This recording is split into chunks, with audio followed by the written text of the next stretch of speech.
जुए के खेल में दुर्योधन ने जीती हुई द्रौपदी डरकर पांडवों को वापस कर दी। फिर वो पछताने लगा कि मैंने ये क्या भूल कर दी। उसने शकुनी से कहा कि मामा, मुझे द्रौपदी की बार बार याद आती है, आप कुछ करके द्रौपदी दिलवाओ। शकुनी बोला कि मैंने कपट करके तुझे दिलवाई तो थी, अब तो वो पांडवों के साथ वनवास में है। दुर्योधन बोला कि मामा, ये पांडव इस वक्त द्रविड़ वन में है, आप कुछ बुद्धि दौड़ाओ। शकुनी बोला कि मैं कुछ करता हूँ। शकुनी ने एक पान का बीड़ा बनाया और सभा में रखते हुए बोला कि सभाजनों, पांडव इस वक्त द्रविड़ वन में है। अगर कोई योद्धा ये पान का बीड़ा खाकर द्रौपदी का हरण करके लाता है तो उसे मैं राज्य में से 2 आने हिस्सा दिलवाऊंगा। हस्तिनापुर का 2 आने हिस्सा कोई कम नहीं है। सभा में बैठे सब महारथी सोचने लगे कि द्रौपदी का हरण करके लाना नामुमकिन है। अगर कोई जाएगा तो यम के द्वार पहुंच जाएगा। कुछ देर बाद दुर्योधन का बहनोई जयद्रथ ने सोचा कि अगर 2 आने हिस्सा मिलता है तो द्रौपदी का हरण करने मैं जाऊंगा। सफल हुआ तो राज करूंगा और सारी जिंदगी मजे करूंगा। मर गया तो साले की गुलामी से छूट जाऊंगा। उसने खड़ा होकर पान का बीड़ा उठाकर अपने मुंह में डाल दिया। दुर्योधन बहुत खुश हुआ और बोला कि वाह बहनोई, धन्य है आपकी शूरवीरता को। तुम तो मेरे अपने हो, तुम्हें तो मैं 2 आनी तो क्या 4 आने हिस्सा दूंगा। घी डलेगा तो खिचड़ी में डलेगा। जयद्रथ ने अपने सारथी से रथ जुड़वाया और द्रविड़ वन ढूंढता निकल पड़ा। उसने द्रविड़ वन में पांडव कहाँ रहते हैं वो पता लगा लिया। उस समय पांडव द्रविड़ वन में एक पर्वत के पास कुटिया बनाकर रहते थे। कुटिया के पीछे एक पीपल का बड़ा पेड़ था। जयद्रथ चुपके से इस पेड़ पर चढ़ गया और दिन भर द्रौपदी अकेली कब होती है ये देखने लगा। उसने देखा कि पांडव दोपहर के बाद वन में घूमने चले जाते हैं और द्रौपदी कुटिया पे अकेली होती है। दूसरे दिन वो दोपहर आकर पीपल के पेड़ पर चढ़कर छुप गया। फिर पांडवों को जंगल में चले जाने की राह देखने लगा। अब पांडव जंगल में चले गए और द्रौपदी पानी भरने के लिए नदी की ओर चली। जयद्रथ ने सोचा कि ये अच्छा मौका है। पांडव चले गए और द्रौपदी अकेली जल भरने जा रही है, ये तो बहुत अच्छा मौका है। वो द्रौपदी के पीछे पीछे नदी पर पहुंचा। फिर तक देखकर द्रौपदी के बाल पकड़े। द्रौपदी ने देखा कि ये तो दुर्योधन का बहनोई है और मेरा हरण करने आया है। वो जब छूटने के लिए प्रयत्न करने लगी तो जयद्रथ बोला कि तुम चाहे जितना जोर करो, यह तुम्हें बचाने वाला कोई नहीं है।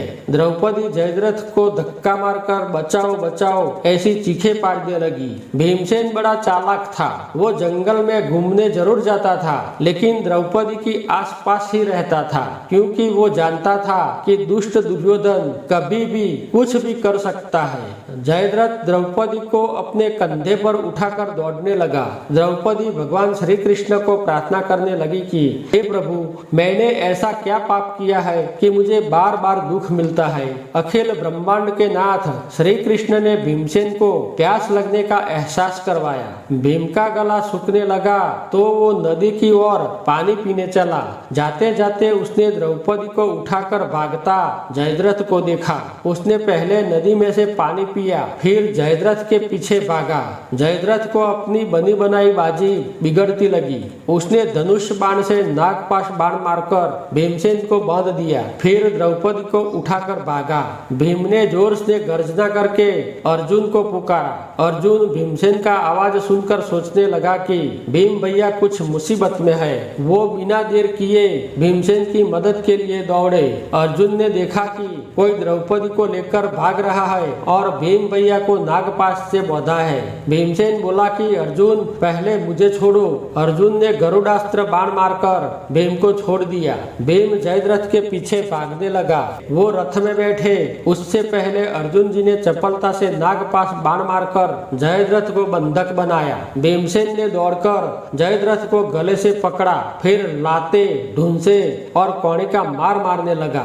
जयद्रथ चीखे पाड़ने लगा कि माए बाप मुझे छोड़ दो, द्रौपदी मेरी माँ बहन है। छत्रपति की बात में आकर मैं द्रौपदी का हरण करने आया था, मेरी बड़ी भूल हो गई, मुझे माफ करो, मुझे मत मारो। लेकिन भीम रुकने वाला नहीं था, उसने जयद्रथ को बहुत मारा और पीटा। अब अर्जुन जी को जयद्रथ पर दया आई। उसने भीमसेन को कहा कि बस भैया बहुत हो गया, अब उसे हाथ लगाओ तो धर्मराय की कसम है। भीम हाथ से मारना बंद करके लाते मारने लगा। जयद्रथ चीखे पाड़ता रहा। अर्जुन जी बोले कि बस भैया अब बस करो, उसे धर्मराय के पास लेके जाते हैं। फिर दोनों जयद्रथ को पकड़कर कुटिया पर युधिष्ठिर के पास आए। युधिष्ठिर जयद्रथ को देखकर खड़े हो गए और बोले कि आओ बहनोई, आपका ऐसा हाल किसने किया? जयद्रथ अपना सर नीचे करके खड़ा रहा। फिर भीमसेन बोला कि बड़े भैया, ये द्रौपदी का हरण करके ले जा रहा था, ये तो अच्छा हुआ कि हम समय से पहुंच गए, वरना ये द्रौपदी का हरण करके ले जाता। युधिष्ठिर ने कहा कि भाई जो हुआ सो हुआ, लेकिन ये हमारा बहनोई है और बहनोई तो पूज्य होता है, उनको छोड़ दो और गर्म पानी से नहलाकर भोजन करवाओ। द्रौपदी, भीमसेन और अर्जुन जी को युधिष्ठिर का ऐसा व्यवहार से बहुत बुरा लगा, लेकिन करे तो क्या करे, ये बड़े भाई युधिष्ठिर का आदेश था, वो उनका उल्लंघन नहीं कर सकते थे। जयद्रथ युधिष्ठिर को दो हाथ जोड़कर बोला कि मुझे स्नान और भोजन नहीं करना है, बस आप मुझे छोड़कर यहाँ से जाने देंगे तो आपकी बड़ी मेहरबानी होगी। युधिष्ठिर ने कहा कि तुम दुर्योधन के बहकावे में क्यों आए? साले की पत्नी तो माँ और बहन बराबर होती है, आपको ऐसा पाप नहीं करना चाहिए। इसी तरह बहुत उपदेश दिया।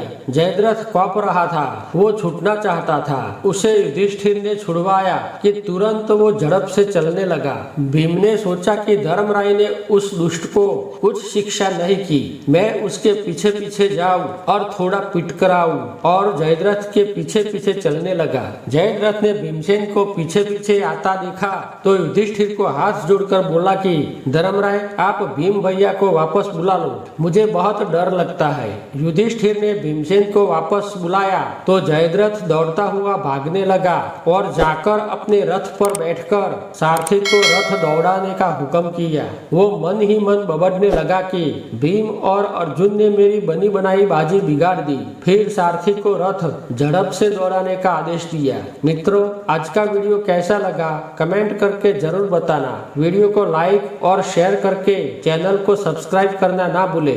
मिलते हैं एक नए वीडियो में, तब तक के लिए सभी दर्शक मित्रों को जय श्री कृष्ण, जय माता जी, हर हर बोले।